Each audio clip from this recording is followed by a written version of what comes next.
Kami persilakan 3, 2, 1.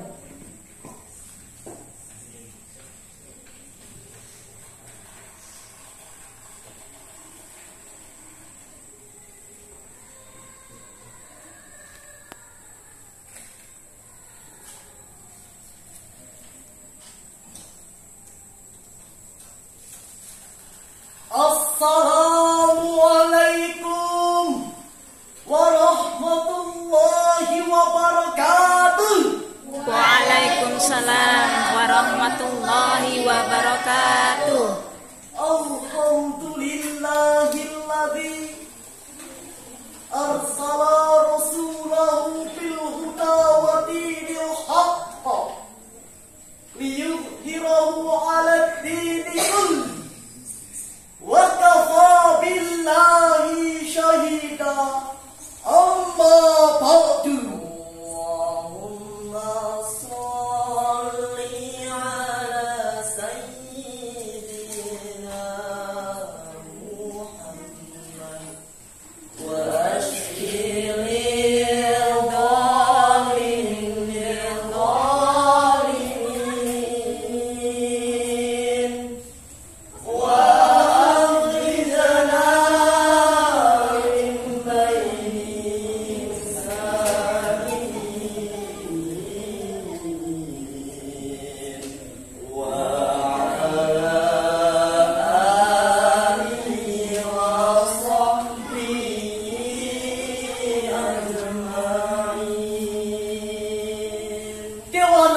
yang arif dan bijaksana, hadirin seiman dan sekeyakinan yang berbahagia. Tahun 2024 ini, masyarakat Indonesia telah melaksanakan pesta demokrasi yang diadakan 5 tahun sekali untuk memilih wakil dan pemimpin negeri yang akan menentukan maju mundurnya bangsa kita ini. Hal ini menjadi harapan bagi kita bersama. Siapapun wakil dan pemimpin negeri yang terpilih nanti, semoga adalah orang-orang yang arif dan bijaksana, adil dan amanah, jujur dan terpercaya, serta menjadi teladan bagi seluruh rakyat Indonesia. Demokrasi yang dianut di Indonesia ini adalah demokrasi yang berkeadaban, yakni demokrasi yang berdasarkan nilai Pancasila. Indonesia sebagai negara hukum sangat menjunjung tinggi prinsip-prinsip etika dan moralitas. Etika dan moralitas merupakan sistem nilai yang dituangkan dalam hukum atau norma, kemudian menjadi sebuah norma yang mengatur kehidupan manusia untuk berinteraksi sosial. Namun sungguh sangat disayangkan, demokrasi kita yang seharusnya semakin dewasa dan matang, namun turut merosot tajam karena mengesampingkan nilai-nilai etika dan moralitas dengan menghalalkan segala macam cara, mengedepankan isu-isu sara, kampanye hitam di berbagai media, dan saling memfitnah, mencaci serta menghina yang sudah sering terjadi di negara kita. Nauzubillahi min dzalik.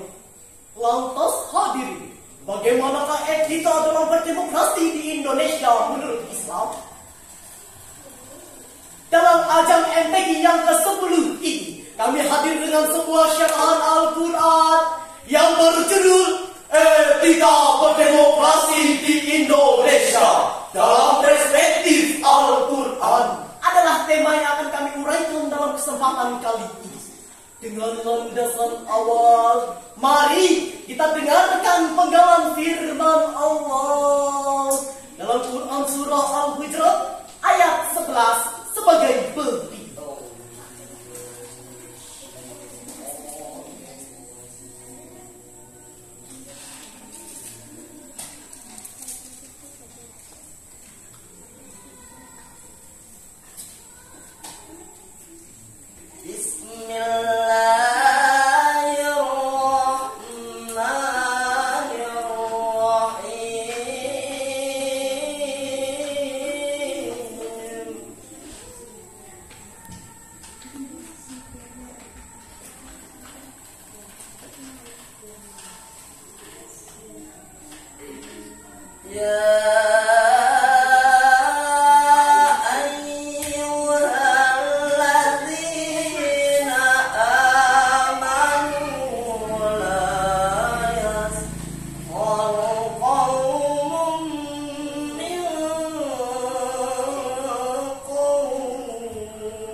Berlindung di bawah naungan-Mu ya Allah.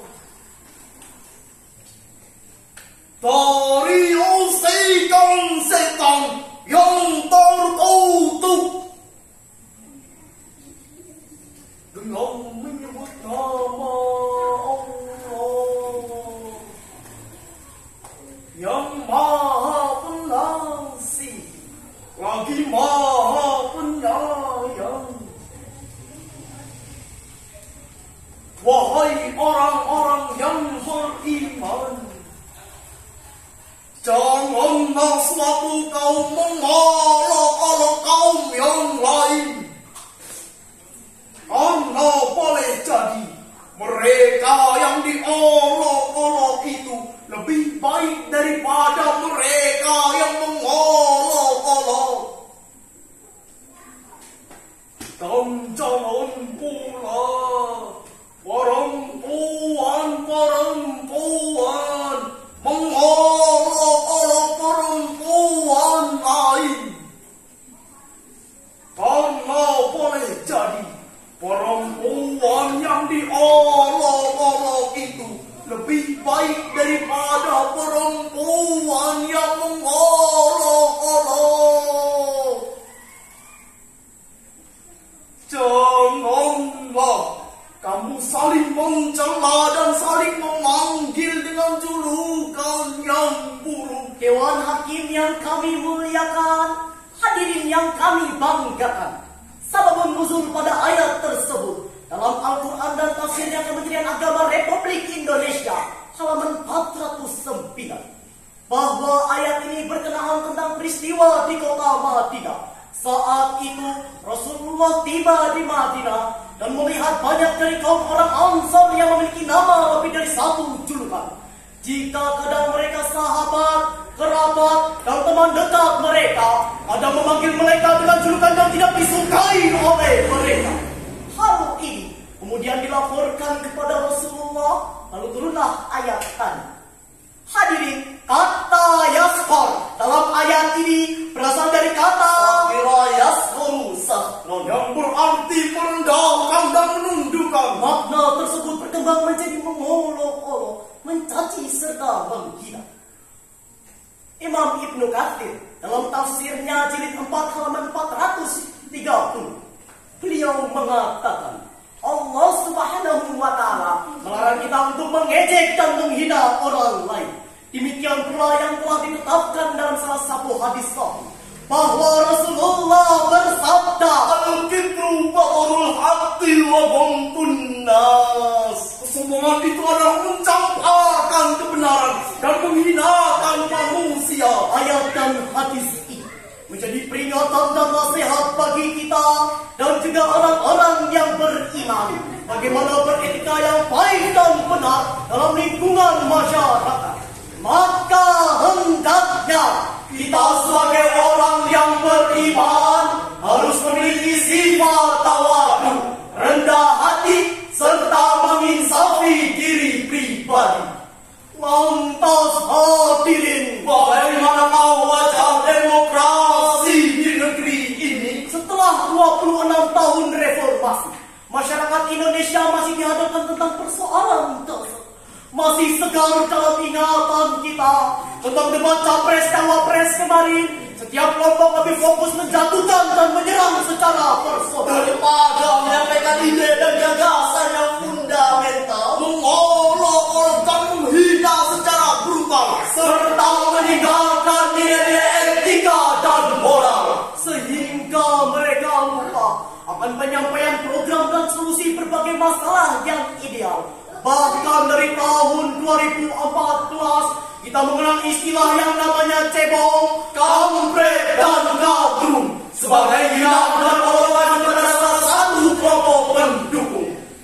Hal ini dikarenakan sebagian besar pemilih kita adalah pemilih yang emosional, yang menentukan pilihannya berdasarkan kesukaan dan ketidaksukaan semata.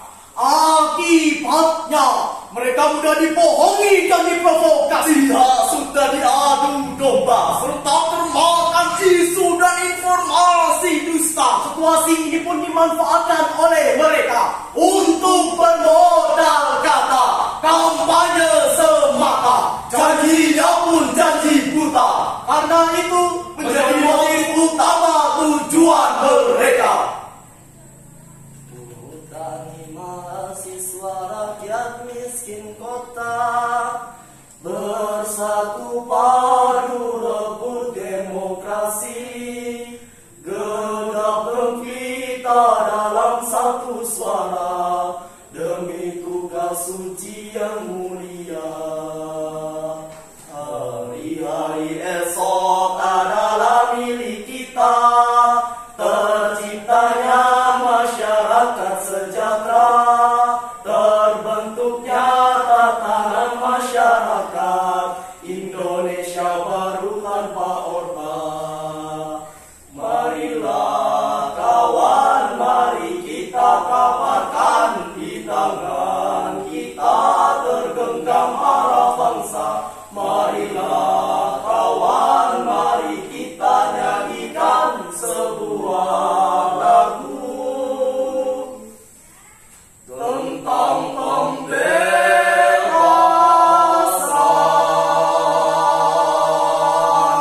Setuju hari? Setuju. Salah seorang analis politik dari Lingkar Madani dalam pembahasan dan diskusinya pada bulan Maret 2019 bahwa praktik kampanye hitam pemilu terakhir ini sudah masuk lampu merah alias parah, sebab sebanyak 20 orang sudah menjadi korban. Mereka masuk penjara hanya gara-gara masalah politik. 3 orang dari mereka merupakan ibu-ibu yang menyebarkan kampanye hitam di salah satu capres dari keputusan Majelis Hakim pada bulan Juli 2019. Ketiga ibu ini divonis 6 bulan penjara karena menyebarkan berita bohong yang berakhir dijeruji besi yang nyata dan bukan yang bohong. Lantas timbul pertanyaan, bagaimanakah etika yang harus dikedepankan dalam berdemokrasi di Indonesia menurut Al-Quran? Sebagai jawabannya, mari kita dengarkan firman Allah yang telah terukir indah dan jelas dalam Quran Surah Al-Isra ayat 53 sebagai berikut.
supaya mereka mengucapkan perkataan yang lebih baik dan benar.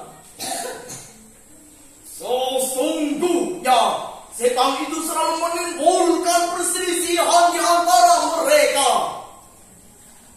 Sesungguhnya setan itu musuh yang nyata bagi manusia. Maha benar Allah atas segala firman-Nya. Dewan Hakim yang mulia, hadirin yang berbahagia, Profesor Dr. Muhammad Quraisy dalam tafsirnya Al-Misbah jilid 7 halaman 490, beliau mengatakan, ayat ini berpesan kepada kita agar selalu menjaga lidah dan berupaya untuk tidak bersikap kasar yang dapat menimbulkan antipati pada masyarakat sekitar. Firman Allah pada ayat tersebut merupakan landasan dalam etika menyampaikan pilihan dan pendapat, bahwa dalam berdemokrasi, etika dan moralitas yang harus diutamakan. Ayat ini juga menganjurkan kepada kaum muslimin agar bertutur kata yang baik dan benar. Betul, dari syarahan tadi dapat kami ambil kesimpulannya bahwa dalam berdemokrasi di Indonesia kita harus berlandaskan kejujuran dan keadilan, Tidak merendahkan orang lain dan menjunjung tinggi perdamaian, mengedepankan persaudaraan dan kemaslahatan, menghargai